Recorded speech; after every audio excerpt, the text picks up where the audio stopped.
kita merekrut orang lain supaya prestasi, tapi kitanya maaf belum ada prestasi. Apakah ceweknya 2, cowoknya 1 gitu kan? Boleh juga ulas ke sana Kak Jos.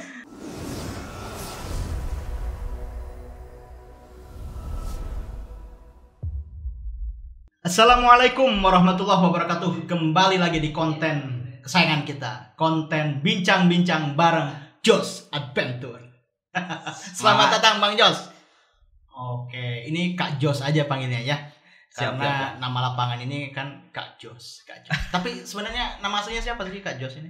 Untuk nama asli saya itu Heru Herbowo. Untuk nama lapangan sendiri ya tadilah bergelut di istilahnya kegiatan dunia adventure yang awal dari kepecinta alaman di kampus. Nah itu ada salah satu kewajiban memberikan satu nama lapangan oleh tingkat yang lebih awal. Kakak tingkat yang lebih awal. Oh, awal mulanya ini dari kampus. Dari kampus. Nama lapangan ini. Iya, nama lapangan ini. Dari angkatan yang lebih awal itu.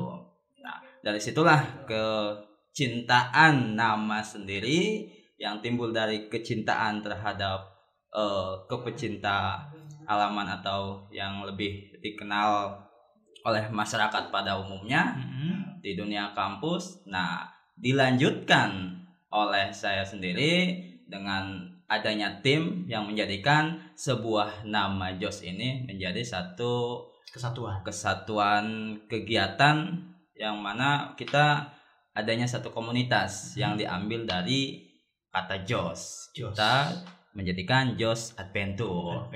Iya. Jadi perpaduan anak-anak petualang gitu. Perpaduan anak-anak petualang. Anak-anak petualang. Gitu. Petualangannya ini di mana aja? Maksudnya ini Kak Jos. Kalau untuk Jos Adventure sendiri ini belum tua yang mana kegiatan dari terbentuknya Jos Adventure tahun 2017 itu kita masih nama saja 2017 ya deklarasi kita deklarasi sebuah nama yang mudah-mudahan ini bisa menjadi berkah ya. Amin. Bisa menjadi berkah. Nah disitulah kita membuka satu relasi dan kita terus belajar di dunia kegiatan adventure. Kita mempelajari banyak hal sebelum kita melakukan kegiatan adventure sendiri itu. Jadi banyak hal ya yang dibahas. Tapi lebih spesifik, ini kawan-kawan dari Jos Adventure wilayah mana kan? Gunung, laut, sungai atau yang mana ini? Nah, terbentuknya dari Jos Adventure sendiri ini kecintaan terhadap pendakian sebetulnya. Awal terbentuknya. Nah, dengan berjalannya waktu, kegiatan-kegiatan kita yang sudah mulai tercium ya oleh masyarakat, kita lebih mengembangkan untuk kegiatan lainnya, dan kita malah lebih adanya satu jalur kegiatan yang membuka prestasi. Itu yang mana sebelum kita mengambil untuk kegiatan prestasi terhadap orang lain ya dari internal Jos Adventure dulu yang harus lebih memahami kegiatan prestasinya gitu. Jadi kita merekrut orang lain supaya prestasi, tapi kitanya maaf belum ada prestasi. Ya minimal minimal kita ada satu prestasi di bidang yang kita geluti ini. Gitu. Kak Jos, ini lumayan pasti bakal panjang obrolan kita pada hari ini Kak Jos ya. Ini nanti juga banyak akan yang saya tanyakan pada Kak Jos, Kak Heru lah ya. Tapi saya panggilnya Kak Jos aja nggak apa-apa ya. Kak Jos Adventure, banyak yang akan saya tanyakan. Sebelum kita mulai obrolan lebih lanjut nih Kak Jos ya. Terima kasih pertama nih sudah mau hadir di studio kita Kak Jos ya. Maksudnya pada hari ini berkesempatan hadir. Terus langsung bincang-bincang bareng Kak Jos ya kan. Ini banyak pertanyaan dari teman-teman khususnya karena yang kita tahu nih perjalanan dari Kak Jos juga lebih dominan di gunung nih biasanya ya kan. Nah, sebelum nanti kita pertanyaan lebih mendalam lagi tentang kiprah dari Jos Adventure, saya paling nanya-nanya yang renyah-renyah dulu pertanyaannya. Siap ya. Ini membinanya ini di wilayah kampus atau di mana? Kalau untuk Jos Adventure sendiri, ini kita terbuka untuk pembinaan istilahnya kegiatan adventure ini. Malah sering kita ajak teman-teman untuk ikut dalam kegiatan kita. Cuma dari bagian keorganisasian kita sendiri ini kita dibatas. Nanti ketika sudah berhasil, sudah menjadi kepercayaan masyarakat juga, kita rencana mau open juga. Kita akan ada kegiatan yang untuk menjadi satu anggota Jos Adventure. Berarti dalam beberapa waktu sekarang ini masih terbatas. Masih sangat terbatas. Jadi difokuskan beberapa orang saja yang ikut gabung pada Jos Adventure. Ya kan? Betul. Tapi kan rata-rata kalau perekrutan terus juga nongkrong-nongkrong biasanya di kampus ya. Di kampus ya kan. Untuk perekrutan anggota dan lain sebagainya. Itu pun hanya beberapa orang saja kan? Iya. Bukan perekrutan sih sebetulnya. Jadi bukan perekrutan. Bukan perekrutan. Ya, dari kegiatan awal kita ini ya tadi dari obrolan kecintaan kita dan lebih difokuskan keseriusan juga. Gimana caranya kegiatan yang kita tuju di luar dari kampus, kita kan tidak ada hak lagi ya untuk kegiatan kampus, tapi kita pengen terus berkiprah. Itu gimana caranya kita setelah lulus tapi masih ada kegiatan yang kita cintai ini berdasarkan hobi. Oh, gitu. Jadi bukan hanya sekadar untuk melepas tanggung jawab saja dari kampus kan, kegiatan di kampus bukan. Bukan. Tapi ini berdasarkan kecintaan atau hobi juga. Selain itu Kak Jos, pertanyaan yang agak renyah, kalau untuk basecamp di mana? Biasa ngumpul-ngumpul, nongkrong, membahas hobi ini kan, menyatukan visi juga nih. Betul. Ya, gimana biasanya? Kalau untuk basecamp secara resmi ataupun kita memiliki tempat khusus seperti kantor seperti itu belum ada. Cuma kalau untuk kita menyatukan sebuah visi untuk kegiatan, merencanakan, kita pakai rumah sendiri menjadikan satu base camp ya. Base camp untuk tempat kita ngobrol, bertukar pikiran itu di wilayah Tambak Baya di Cibadak. Ada base camp Jos Adventure di sana. Ada ya. Gitu. Kegiatan di sana apa aja itu? Untuk di base camp. Untuk di base camp kegiatan ketika kita merencanakan satu ini baru kita untuk adanya diskusi ya. Dan kita juga ada beberapa yang menjadi binaan lah ya, menjadi binaan dari Jos Adventure. Yang awal pembicaraan tadi, kegiatan Jos Adventure ini ingin juga mencetak di bidang lainnya, bukan hanya dalam kegiatan pendakian gunung saja. Gitu. Ngomong-ngomong, kalau boleh tahu di Tambak Bay itu selain jadi base camp ada juga ya kedai kopi. Ada. Ini nih yang menarik juga untuk diulas. Jadi selain kecintaan tentang pendakian atau petualangan dan lain sebagainya, ternyata tim Jos Adventure ini mengembangkan minat juga ya. Adanya pengembangan juga ya. Termasuk untuk persiapan juga hal-hal yang lain ya. Betul. Makanya dibuatlah kedai kopi itu. Betul. Boleh cerita dikit? Untuk dibentuknya kedai kopi Jos Kopi kalau nggak salah. Ya Jos Kopi juga ya, dari kalimat kata Jos sendiri juga. Sama juga ya. Sama juga. Jos juga ya. Jadi satu brand, satu merek yang untuk gampang dikenal oleh masyarakat, dengan singkat, dengan mudah diingat. Jos katanya kan. Boleh. Gitu simpel ya? Simpelnya. Gitu. Jadi untuk penguatan juga ya. Buat teman-teman juga ya, selain berkiprah di di petualangan, teman-teman juga bisa mengembangkan bakat dan minatnya. Termasuk ya di ini wilayah perkopian ya. Betul. Kalau nggak salah juga kopi lokal ya. Kopi lokal yang kita istilahnya pasarkan. Ya. Best seller itu apa? Untuk Max Havelaar ya. Max Havelaar. Lebak sekali ya. Max Havelaar. Mantap. Ini banyak yang perlu diulas buat teman-teman ya.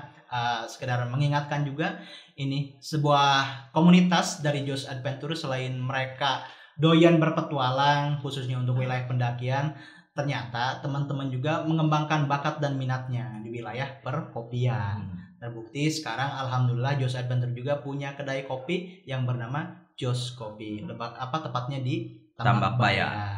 Nah, ini nih kita sudah mulai pada pertanyaan yang agak nyerempet dengan basic dari Joss Adventure, yang petualangan oke, termasuk kan tadi Kak Joss ini sering ngomong masalah pendakian.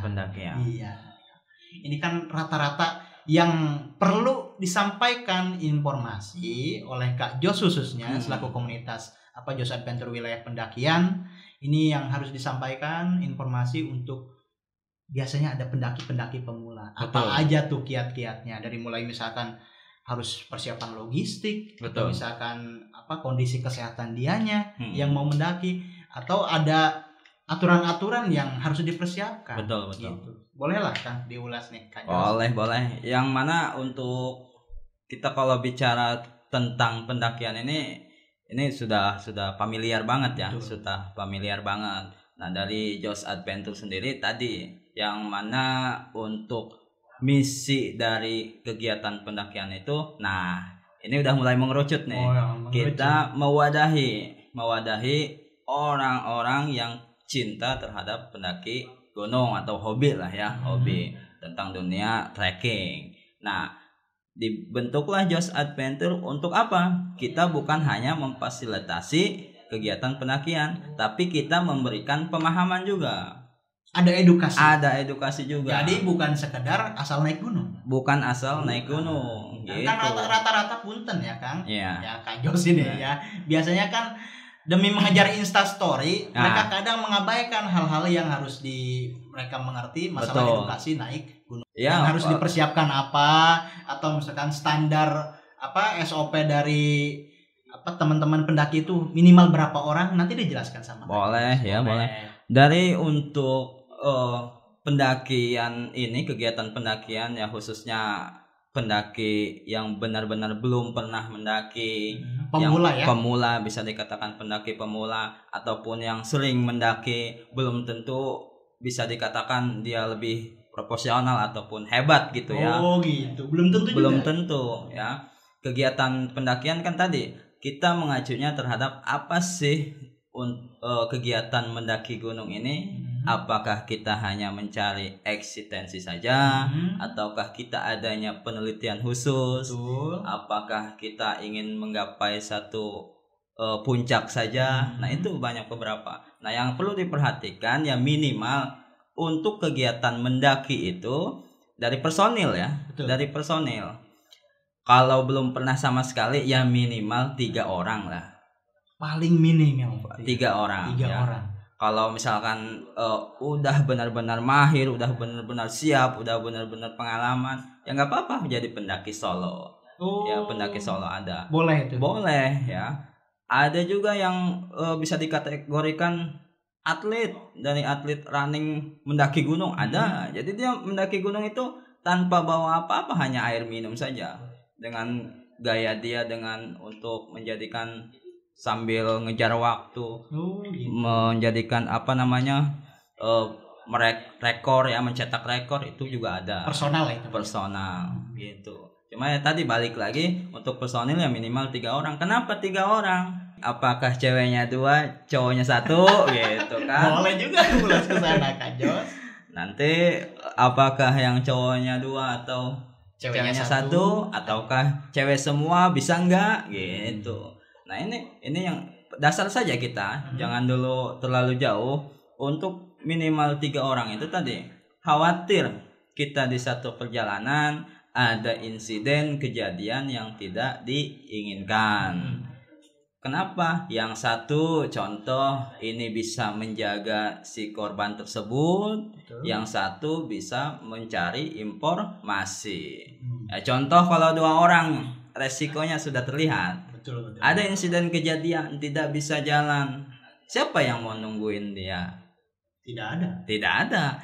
Ditinggal untuk sendiri, mencari informasi sendiri. Nah, apakah ini terjamin. Nah, ini resikonya lebih tinggi. Sana ya. Itu.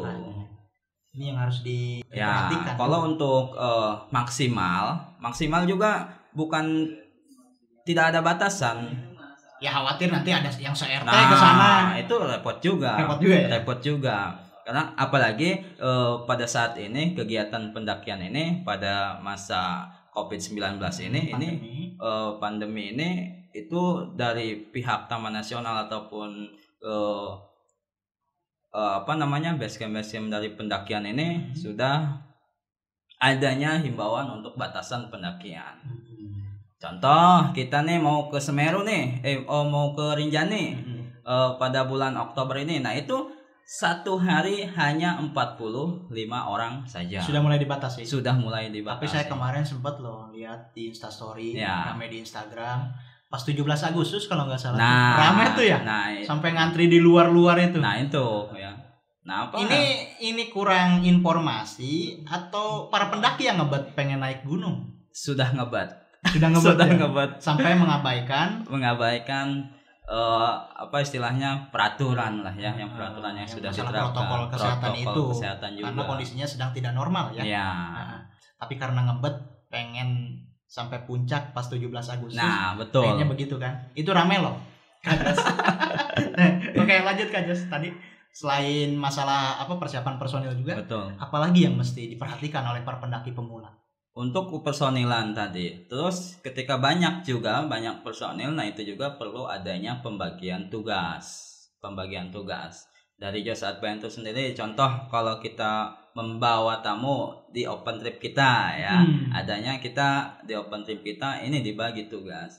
Ada yang bagian dari, contoh kita punya 10 peserta. Ya, dari 10 peserta ini satu orang harus megang berapa orang? Itu yang perlu diperhatikan. Jadi masing-masing ada juga. Ya. Ada tugas-tugas khusus. Tugas khusus. Contoh yang menjadi leadernya siapa, gitu kan? Yang menjadi sweepingnya siapa, itu yang perlu diperhatikan. Nah, itu bahasa-bahasa gitu juga. Ya selain nanti dikasih tahu sama Kak Jos, silakan teman-teman yang nonton tayangan ini juga sambil searching lah, googling ya, dari pengertian-pengertian dari bahasa-bahasa ini nih para pendaki nih, gitu kan. Kemudian lanjut lagi, setelah personil adanya kesiapan ya. Kesiapan kita minimal pengetahuan dulu lah. Pengetahuan dulu. Jangan dulu kita harus seperti ini. Kita cari dulu referensi ya. Itu dulu. Contoh kita mau ke Gunung A, kita cari dulu informasinya. Minimal kondisi cuaca, kondisi di sana seperti apa, jalur juga ya, jalurnya seperti apa, yang perlu diperhatikan seperti apa. Nah itu benar-benar. Jadi teman-teman buat para pendaki pemula ini harus banyak-banyak cari informasi dulu. Betul ya. Iya, minimal diantar sama yang pengalaman harus pengalaman harus tapi juga punya pengetahuan juga, bukan hanya sekedar punya pengalaman juga. Betul itu. Terus Kak Jos, kemudian setelahnya adanya informasi, kita mencari referensi juga dari persiapan fisik kita, dari kondisi badan kita. Selain dari tadi adanya personil, adanya pengetahuan dan kondisi tubuh juga, kita lanjut ke peralatan. Ini yang lebih diperhatikan juga. Tapi jangan sampai dari segi peralatan ini menjadi adu gengsi ya. Adu gengsi, alatnya harus mahal, harus bagus, harus branded apa. Itu ya. Tapi tidak tahu fungsinya ya. Asal pakai dan asal gagah gitu ya. Penting saya naik aja. Yang penting saya naik dengan alat-alat yang gagah. Nah, minimal kita harus tahu dulu. Dari kondisi contoh kayak pakaian yang harus dipakai itu pakaian seperti apa. Barang-barang yang dibawa dalam estimasi waktu 3 hari 2 malam itu juga harus diperhatikan. Ini banyak sekali ternyata informasi yang harus diperhatikan oleh para pendaki pemula. Selain kesiapan tadi itu logistik, terus juga kesiapan kesehatan juga ya Kak Jos ya, itu yang paling penting. Terus juga jangan asal sekedar punya brand. Nah, contohnya yang bermerek, terus dia tidak tahu fungsi dan kegunaannya, asal naik saja. Ternyata harus juga dikawal oleh orang yang berpengalaman dan berpengetahuan juga Kak Jos ya. Itu yang paling penting ya. Itu ya. Oke, ini Kak Jos. Ini sudah tadi mengerucut pertanyaannya, jawabannya juga sudah mulai mengerucut. Oke, saya akan kembali pertanyaan ke Jos Adventure. Iya, siap. Kak Jos dengar-dengar sudah punya prestasi nih. Prestasi di bidang khususnya pembinaan kita. Pembinaan. Ya, tadi bicara soal prestasi kita dari pembinaan, ya kita dululah yang harus adanya kekuatan untuk menjadi satu kepercayaan, kepercayaan masyarakat juga. Contoh kita di Jos Adventure, alhamdulillah dari kegiatan pendakian kita sudah menjadi profesi pemandu yang sudah bersertifikasi. Ya, dari 5 orang alhamdulillah sudah 4 orang yang kemarin sudah ikut sertifikasi dan alhamdulillah lulus semua. Di sertifikasi ini bukan hanya ikut dan mendapatkan sertifikat saja, tapi banyak beberapa pelatihan dan keilmuan lanjutan. Gitu. Yang diterima oleh teman-teman Jos Adventure itu. Betul. Dari hasil sertifikasi. Iya, nah itu ada lanjutan lagi. Jadi tidak hanya sudah mendapat sertifikat, kita sudah lepas. Bukan. Tapi kita, ada tambahan-tambahan keilmuan yang lain. Lebih mendalam. Contoh yang sudah kita jalankan dari kegiatan pembinaan Jos Adventure, adanya kegiatan orienteering. Adanya kegiatan orienteering itu dari pemetaan yang menyatukan skill pemetaan sama berpikir. Itu alhamdulillah kita sudah prestasi di bidang itu. Luar biasa ini. Kemarin sudah mencetak juga juara 3 tingkat nasional, alhamdulillah. Kemudian kita adanya pembinaan dari Sispala ya, Sispala. Tapi yang ada pembinaan khusus yang kebetulan pembinaan di Sispala ini lebih difokuskan dengan profesi saya ngajar juga. Ngajar juga di SMK. Di SMK. Gitu, makanya langsung aplikasikan ke anak-anak Sispala. Sambil ngajar sebagai profesi sebagai guru. Betul. Sambil memberikan pembelajaran yang diterima oleh Kak Jos. Nah, di Jos Adventure itu. Betul. Terhadap siswa-siswa dari kegiatan adventure ini. Waduh, luar biasa ini Kak Jos. Jadi selain Jos Adventure ini komunitas yang sudah berprestasi tentunya, terus teman-teman juga dibekali oleh sertifikasi. Sertifikasi ini bukan hanya sekedar sertifikasi. Bukan. Keilmuan dan lain sebagainya ya bertambah. Betul. Teman-teman itu yang menjamin bahwa manakala nanti ada teman-teman yang ingin dikawal oleh Jos Adventure itu sudah dibekali hal-hal yang demikian, ya kan? Kayak macam tadi kan ada open trip tuh Kak Jos. Nah ini menarik juga untuk dibahas Kak Jos. Betul. Bagaimana untuk membuka open trip? Apa masih laku di masa pandemi ini Kak Jos? Nah untuk open trip ya, untuk open trip kita tetap profesional, ketika itu menjadi satu profesi kegiatan kita ya, khususnya di pendakian kita selalu membuka kegiatan open trip. Dan pada masa pandemi ini alhamdulillah untuk Taman Nasional juga sudah ada beberapa yang buka, kita sudah ngebuka lagi, dan rencana kita di bulan Oktober juga mau berangkat ke Rinjani. Sudah bawa tamu? Alhamdulillah sudah masuk itu 10 orang. 10 orang. Nah, kenapa kita berani gitu ya? Tadi dari hasil kegiatan belajar kita, contoh pengetahuan kewilayahan, mulai perjalanan kita dari contoh Rangkas Bitung nyampe Lombok. Kita akan berikan informasi. Ini loh yang namanya Lombok, misalnya dari Lombok ini apa aja, dari mulai kebudayaan, dari mulai tempat wisatanya. Terus kemudian kondisi logistik untuk kesiapan ke Rinjani kita arahkan. Jadi tidak masing-masing. Kalau untuk penentuan biasanya harga open trip itu emang dikelola oleh komunitas itu sendiri atau biasanya ada aturan-aturan khusus dari para komunitas? Untuk harga sendiri kita lebih terfokuskan pada fasilitas lah ya, fasilitas yang didapat. Ketika itu emang kita buka harga mahal, ya jelas lebih adanya kepuasan yang diterima. Harus ada kepuasan yang diterima. Jelaskan. Contohnya bukan kepuasan kita membedakan dengan harga yang murah, bukan. Lebih ke fasilitas yang ditambahkan, tempat wisata yang ditambahkan, dari lebih diperbanyak, dari perjalanan transportasi yang dikelaskan, itu aja sebetulnya untuk pembedaannya. Dan itu juga kita balikan dulu, ada pilihan. Ada pilihan harga dari varian harga.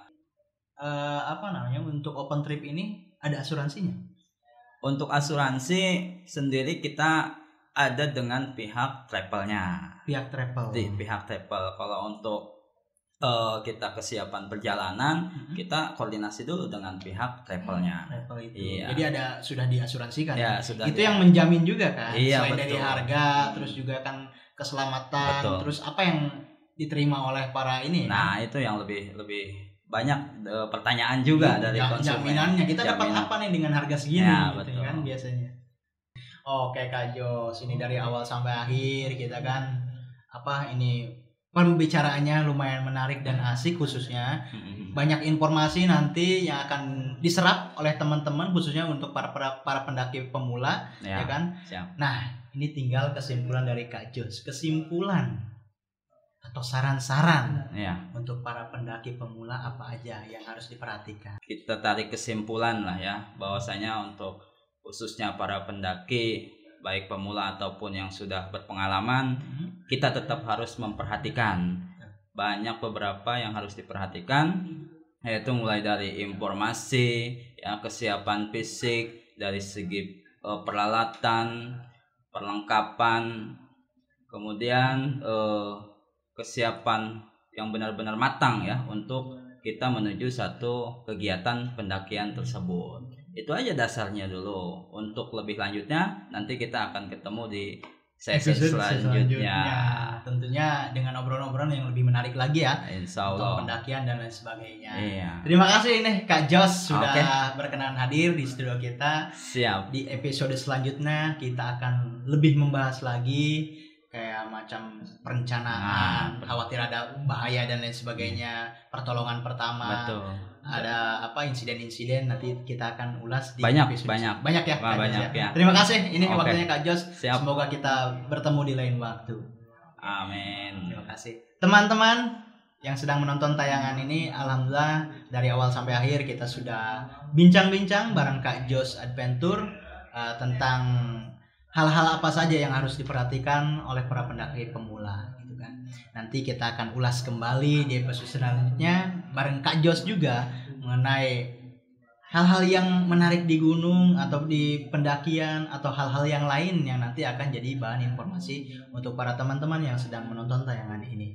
Saya ingatkan sekali lagi, jangan lupa subscribe teman-teman, gratis ya. Rajin sodako, di like, dibagikan ke WhatsApp keluarga, WhatsApp teman, WhatsApp mantan, sebanyak-banyaknya, banyakin sodako gitu kan Josnya. Sepakat. Supaya apa? Supaya channel ini terus berkembang. Amin ya. Amin. Semangat. Nah, untuk memajukan kebudayaan dan peradaban. Saya dengan Kak Jos di sini mohon undur diri teman-teman. Kurang lebihnya mohon maaf. Wassalamualaikum warahmatullahi wabarakatuh.